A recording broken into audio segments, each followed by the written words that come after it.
Ça fait longtemps que l'on sait que le Léman, comme la plupart des lacs dans le monde, est un émetteur de gaz à effet de serre et en particulier de dioxyde de carbone.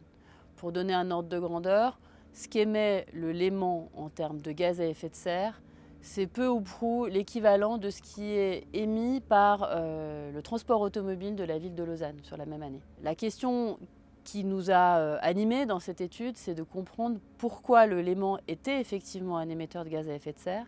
Sur la base de ce qu'on connaissait, le Léman aurait dû être neutre, c'est-à-dire ni émetteur ni un puits, voire légèrement un puits.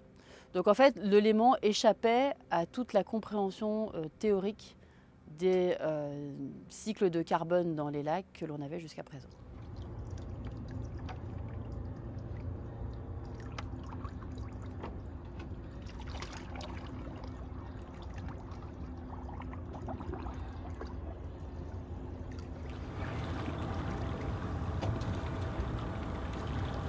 La raison pour laquelle on considère que les lacs dans le monde sont des émetteurs essentiellement de dioxyde de carbone, c'est parce qu'ils sont des respirateurs de la matière organique du sol. Et lorsque cette matière organique du sol arrive dans un lac, elle peut être respirée par les organismes du lac. Et en général, des lacs sont plus respirateurs que producteurs. Ils ont plus de respiration que de photosynthèse. Autrement dit, ils fabriquent du dioxyde de carbone à partir de la respiration de cette matière des sols qui arrive. Ce qui ne collait pas dans le cas du Léman, c'est que le Léman reçoit très peu de matière organique des sols aux alentours. On a découvert que le processus clé, le mécanisme au centre de notre étude, c'est un processus qui s'appelle la précipitation de calcite. Cette précipitation de calcaire, soudaine et totalement naturelle, elle est due à la combinaison des températures élevées de surface en été et à une demande très importante de dioxyde de carbone par les algues qui grandissent à cette saison-là.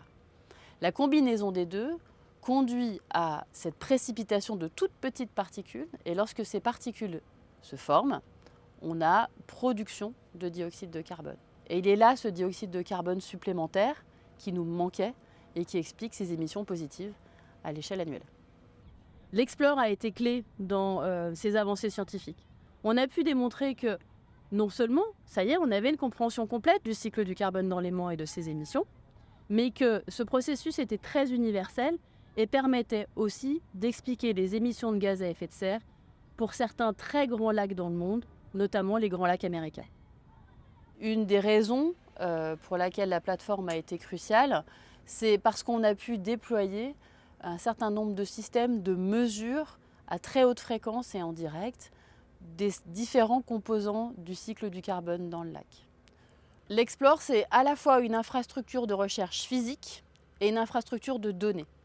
Donc quand on parle d'infrastructure de recherche physique, c'est-à-dire finalement un laboratoire directement sur le lac, un périmètre sécurisé dans lequel on peut installer un certain nombre de capteurs automatisés qui enregistrent en permanence et dont certains sont en mesure d'envoyer directement les données collectées vers une infrastructure, un pipeline de données. C'est-à-dire que cette interface, elle n'est pas uniquement pour les chercheurs, elle est aussi pour tout un chacun puisque le système de visualisation est fourni. Vous n'avez pas besoin d'être un codeur pour voir ce qui se passe.